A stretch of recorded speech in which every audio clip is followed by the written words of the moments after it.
Hello friends, welcome back. നമ്മൾ ഇന്നിവിടെ discuss ചെയ്യാൻ പോകുന്നത് ക്ലാസ് 3 EVSലെ ചാപ്റ്റർ 1 ആയിട്ടുള്ള ഗ്രീൻ എർത്ത് അഥവാ ഹരിതഭൂമി എന്ന ചാപ്റ്ററാണ് നമ്മളിവിടെ ഡിസ്കസ് ചെയ്യാൻ പോകുന്നത്. എത്ര മനോഹരമാണല്ലേ നമ്മുടെ ചുറ്റുപാടും കാണാൻ. കുന്നുകളും നദികളും മരങ്ങളും പുൽമേടുകളും ഒക്കെ ആയിട്ട് നല്ല മനോഹരമാണ് നമ്മുടെ ചുറ്റുപാടും കാണാൻ. ഇതിൽ ഗ്രീൻ എർത്ത് എന്ന് പറയുന്നത് നമ്മൾ എർത്തിൽ ഗ്രീൻ കളറിൽ കാണുന്ന ഭാഗത്തിനെയാണ്. ഗ്രീൻ കളറിൽ കാണുന്ന ഭാഗം എന്താണ്? മരങ്ങളെയും സസ്യങ്ങളെയും പറ്റിയാണ് പറയുന്നത്. ഈ ഒരു ചാപ്റ്ററിൽ നമ്മൾ മെയിനായിട്ട് ഡിസ്കസ് ചെയ്യാൻ പോകുന്നത് സസ്യങ്ങളെക്കുറിച്ചാണ്, അഥവാ പ്ലാന്റ്സിനെ കുറിച്ചാണ്. അപ്പോൾ ആദ്യമായിട്ട് നമുക്ക് പഠിക്കാനുള്ളത് ഒരു പ്ലാന്റ്സിൻ്റെ വിവിധ ഭാഗങ്ങളെക്കുറിച്ചാണ് പഠിക്കാനുള്ളത്. മെയിനായിട്ടും 5 ഭാഗങ്ങളെക്കുറിച്ചാണ് നമ്മളിവിടെ ഡിസ്കസ് ചെയ്യുന്നത്.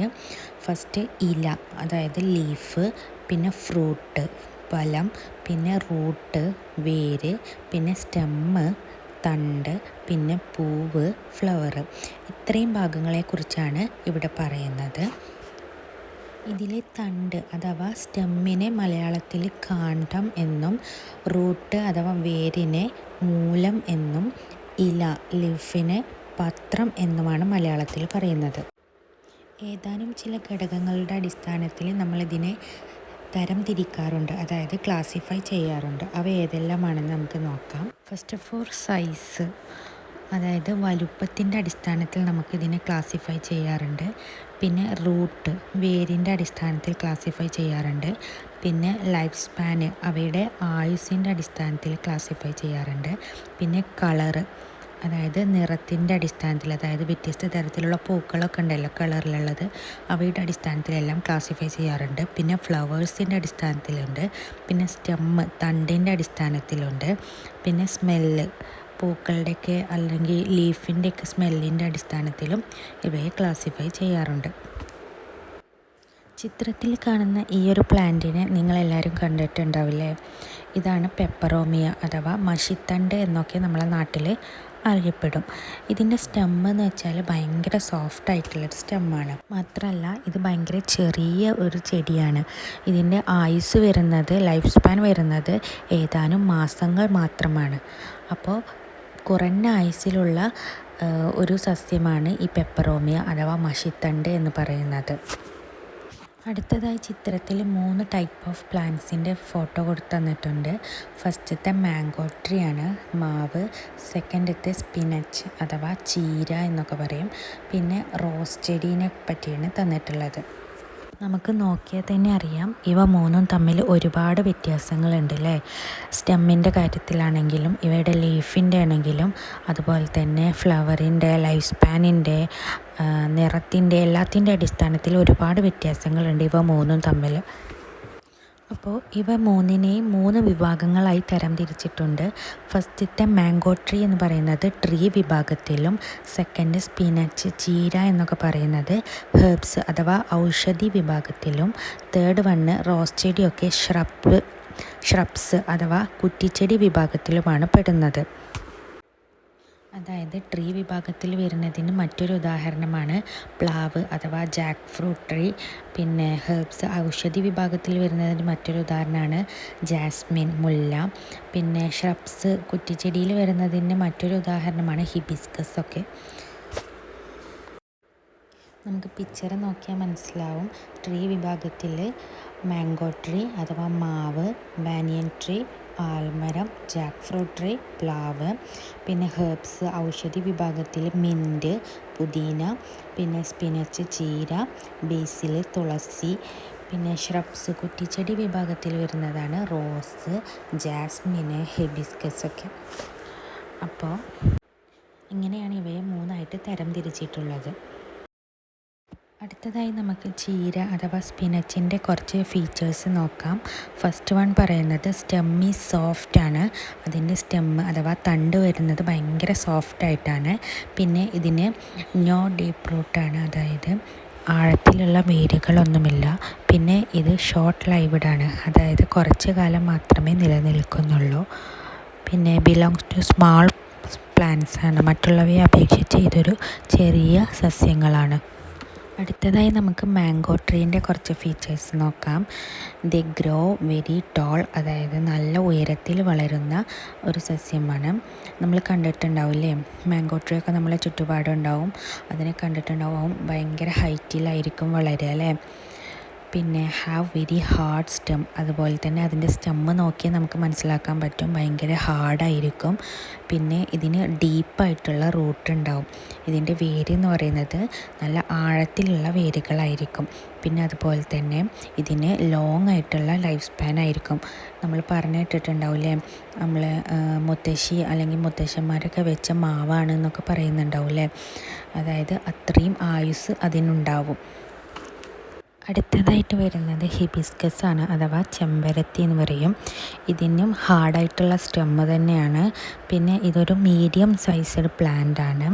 പിന്നെ ഇത് ഷോർട്ട് പ്ലാന്റ്സിലാണ് പെടുന്നത്, അതായത് അധികം ഉയരത്തിൽ വരാത്തതും എന്നാൽ തീരെ കുഞ്ഞതല്ലാത്തതുമായിട്ടുള്ള ഒരു ടൈപ്പ് പ്ലാന്റാണ് ഇത്. പിന്നെ ഇതിന് ലോങ് ആയിട്ടുള്ള ലൈഫ് സ്പാൻ ഉണ്ട്. അടുത്തതായി ഈ ചാപ്റ്ററിൽ മെയിനായിട്ടും പഠിക്കാൻ വരുന്ന ഒരു ഇമ്പോർട്ടൻ്റ് ഭാഗമാണ് വൈൻ പ്ലാന്റ്സ് അഥവാ വള്ളിച്ചെടികൾ എന്ന് പറയുന്നത്.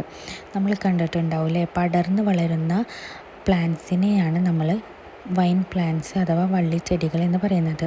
ഉദാഹരണമായിട്ട് ഇപ്പോൾ മുന്തിരി ചെടി അല്ലെങ്കിൽ പംകിന്, വെള്ളരി, പെപ്പർ, കുരുമുളക് ഒക്കെ കണ്ടിട്ടുണ്ടാവും. ഇതൊക്കെ പടർന്ന് വളരുന്ന സസ്യങ്ങളാണ്. ഇവയ്ക്കാണ് വൈൻ പ്ലാന്റ്സ് അഥവാ വള്ളിച്ചെടികൾ എന്ന് പറയുന്നത്. നമുക്ക് ഈ വൈൻ പ്ലാന്റ്സിൻ്റെ കുറച്ച് ഫീച്ചേഴ്സ് നോക്കാം. First one, have long and delicate stem, നീളമുള്ളതും മൃദുവായതുമായിട്ടുള്ള തണ്ടായിരിക്കും ഇവയ്ക്ക്. പിന്നെ സ്പ്രെഡ്സ് ലൈക്ക് എ ക്രീപ്പർ, വള്ളികളായിട്ട് പടരുന്നു. കാനോട്ട് സ്റ്റാൻഡ് അപ്പ് അലോൺ, ഇവയ്ക്ക് ഒറ്റക്ക് നിൽക്കാൻ കഴിയില്ല. സാധാരണയുള്ള മരങ്ങളെ പോലെ ഇവയ്ക്ക് ഒറ്റക്ക് നിന്ന് വളരാനായിട്ട് കഴിയില്ല. നോ ഡീപ്പ് റൂട്ട്, മാത്രമല്ല ഇവയ്ക്ക് ആഴത്തിലുള്ള വേരുകളും ഉണ്ടാവില്ല. They need a support to grow, ഇവയ്ക്ക് എന്തെങ്കിലും ഒരു താങ്ങ് ആവശ്യമാണ് വളരണമെങ്കിൽ. ഇപ്പോൾ നമുക്ക് വള്ളിച്ചെടികൾ കണ്ടിട്ടുണ്ടാവും, പംകിൻ്റെ ഒക്കെ പ്ലാന്റ്സ് നോക്കിയാൽ മനസ്സിലാവും. ഇതൊക്കെ വളരാൻ വേണ്ടിയിട്ട് നമ്മളൊരു താങ്ങ് വെച്ച് കൊടുക്കും അല്ലേ. പെപ്പറൊക്കെ, കുരുമുളകൊക്കെ വളരാൻ വേണ്ടിയിട്ട് അതിൻ്റെ വള്ളീനെ നമ്മൾ മറ്റൊരു മരത്തിൻ്റെ മേലിലോ അല്ലെങ്കിൽ എന്തെങ്കിലും കമ്പൊക്കെ വെച്ചിട്ട് താങ്ങി നിർത്തിയിട്ടാണ് നമ്മളതിനെ വളർത്തുന്നത്. നെക്സ്റ്റ്, ഈ വൈൻ പ്ലാന്റ്സിനെ മെയിനായിട്ടും രണ്ടായിട്ട് തരം തിരിച്ചിട്ടുണ്ട്. ഒന്നെന്ന് പറയുന്നത് spread and grow along the ground, അതായത് നിലത്തിലൂടെ പടർന്നു വളരുന്നതിനെയാണ് പറയുന്നത്. ഉദാഹരണമായിട്ട് പംകിൻ ഒക്കെ. പിന്നെ നെക്സ്റ്റ് വരുന്നത് grow upward by holding to or by spreading support, ഒരു സപ്പോർട്ടോട് കൂടിയിട്ട് വളരുന്നതിനെയാണ് പറയുന്നത്. അതായത് ഉദാഹരണമായിട്ട് വരുന്നത് ബിറ്റേഡ് ഗേർഡ്, പെപ്പർ, കുരുമുളകൊക്കെ. നെക്സ്റ്റ് ഈ ചാപ്റ്ററിൽ ഇമ്പോർട്ടൻ്റ് ആയിട്ട് വരുന്ന മറ്റൊരു ഭാഗമാണ് വാട്ടർ പ്ലാന്റ്സ്. അതായത് plants that grow in water are water plants, ജലത്തിൽ വളരുന്ന സസ്യങ്ങളെയാണ് ജലസസ്യങ്ങൾ അഥവാ വാട്ടർ പ്ലാന്റ്സ് എന്ന് പറയുന്നത്. For example water lily, mosses, lotus. താമര അഥവാ പോലെ ജലത്തിൽ കാണുന്ന ഒരു തരം പായലാണ് മോസസ് എന്ന് പറയുന്നത്. ഇവയെല്ലാം ഇതിന് ഉദാഹരണങ്ങളാണ്. ഇനി നമുക്ക് ഈ ജലസസ്യങ്ങളുടെ കുറച്ച് ഫീച്ചേഴ്സ് നോക്കാം. The plants grow in water, ജലത്തിൽ വളരുന്ന സസ്യങ്ങളാണ് ജലസസ്യങ്ങൾ എന്ന് നമ്മൾ പറഞ്ഞു. The leaves and flowers float on water surface, ഇലകളും പൂക്കളും വെള്ളത്തിൽ പൊങ്ങിക്കിടക്കുന്ന ടൈപ്പ് ഓഫ് പ്ലാന്റ്സിനെയാണ് ജലസസ്യങ്ങൾ എന്ന് പറയുന്നത്. എലോങ്ങേറ്റഡ് സ്റ്റെം, നീണ്ട തണ്ടുകളായിരിക്കും. Leaves have a waxy coating so water does not stick to the leaves, ഒരു മെഴുകു പോലുള്ള ആവരണം ഇവയുടെ ലീഫിനുണ്ടായിരിക്കും. ഇവയുടെ ഇലകളുടെ പുറത്ത് മെഴുകു പോലുള്ള ഒരു ആവരണം ഉണ്ടായിരിക്കും. ഇത് എന്തിനാണെന്ന് വെച്ചാൽ നമ്മൾ ചേമ്പിൻ്റെ ഇലയിലൊക്കെ കാണാം അല്ലേ, വെള്ളം ആയിക്കഴിഞ്ഞാൽ അറിയില്ല, വെള്ളം അങ്ങനെ അങ്ങോട്ടും ഇങ്ങോട്ടും പോണതെന്ന് അറിയാം. അതുപോലൊരു വാക്സി കോട്ടിംഗ് ആണ് ഈ ജലസസ്യങ്ങൾക്കും ഉണ്ടാവുക. ഒരു സസ്യത്തിൽ നിന്നും അതിൻ്റെ തന്നെ പുതിയൊരു സസ്യത്തെ സൃഷ്ടിക്കാൻ പലതരത്തിലുള്ള രീതികൾ നമ്മളെ ചുറ്റുപാടും കണ്ടിട്ടുണ്ടാവില്ലേ. എന്നാൽ ഈ ഒരു സസ്യത്തിൻ്റെ പല ഭാഗങ്ങളിൽ നിന്നും നമുക്ക് ഓരോ പുതിയൊരു സസ്യത്തെ സൃഷ്ടിക്കാനായിട്ട് കഴിയും. ഉദാഹരണത്തിന് ഒരു സസ്യത്തിൻ്റെ വേരിൽ നിന്നും നമ്മൾ മറ്റൊരു പുതിയൊരു സസ്യം അതിൻ്റെ തന്നെ പുതിയൊരു സസ്യം സൃഷ്ടിക്കുന്നതിന് ഉദാഹരണമാണ് കറിവേപ്പില, അതായത് കറി ലീവ്സ്. പിന്നെ അതുപോലെ തന്നെ സസ്യത്തിൻ്റെ ഇലയിൽ നിന്നും പുതിയൊരു സസ്യത്തെ ഉൽപ്പാദിപ്പിക്കും, അതിന് ഉദാഹരണമാണ് നിശാഗന്ധി.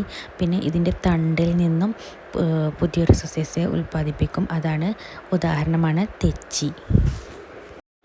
മറ്റൊരു ഇമ്പോർട്ടൻ്റ് ആയിട്ടുള്ളൊരു കാര്യം കൂടി പറഞ്ഞുകൊണ്ട് നമുക്ക് ഈ ഒരു ഭാഗം ഇവിടെ വൈൻഡപ്പ് ചെയ്യാം. സസ്യങ്ങൾക്ക് സ്വന്തമായിട്ട് ഭക്ഷണം ഉണ്ടാക്കാനായിട്ട് കഴിയും. സസ്യങ്ങൾ എവിടെയാണ് ഭക്ഷണം ഉണ്ടാക്കുന്നതെന്ന് വെച്ചാൽ സസ്യങ്ങളുടെ ഇലകളിലാണ് അവർ ഭക്ഷണം ഉണ്ടാക്കുക. നമ്മൾ നമ്മുടെ വീട്ടിൽ കിച്ചണിൽ ഫുഡ് ഉണ്ടാക്കുന്നത് പോലെ സസ്യങ്ങളുടെ കിച്ചനാണ് ഇല എന്ന് പറയുന്നത്. അവ ഇലകളിലാണ് ഭക്ഷണം ഉണ്ടാക്കുക. ചെടികൾ അവയ്ക്ക് ആവശ്യമായ ആഹാരം നിർമ്മിക്കുന്നത് ഇലകളിലാണ്. ഇത് അവയുടെ വളർച്ചയ്ക്കായി ഉപയോഗിക്കുന്നു.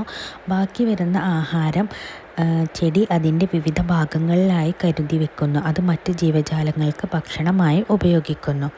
ഇങ്ങനെയാണ് സസ്യങ്ങൾ അവയ്ക്ക് ആവശ്യമായിട്ടുള്ള ആഹാരവും പിന്നെ അതുപോലെ തന്നെ മറ്റു ജീവജാലങ്ങൾക്കും കൂടെ ഉപകാരപ്പെടുന്ന തരത്തിൽ ആഹാരം അവ നിർമ്മിക്കുന്നത്. അപ്പോൾ ഇത്രയും കാര്യങ്ങളാണ് ഈ ഒരു ചാപ്റ്ററിൽ ഇമ്പോർട്ടൻ്റ് ആയിട്ട് വരുന്നത്. അപ്പോൾ വീഡിയോ ഇഷ്ടമായാൽ ലൈക്ക് ചെയ്യുക, ഷെയർ ചെയ്യുക, സബ്സ്ക്രൈബ് ചെയ്യുക. Okay, thank you.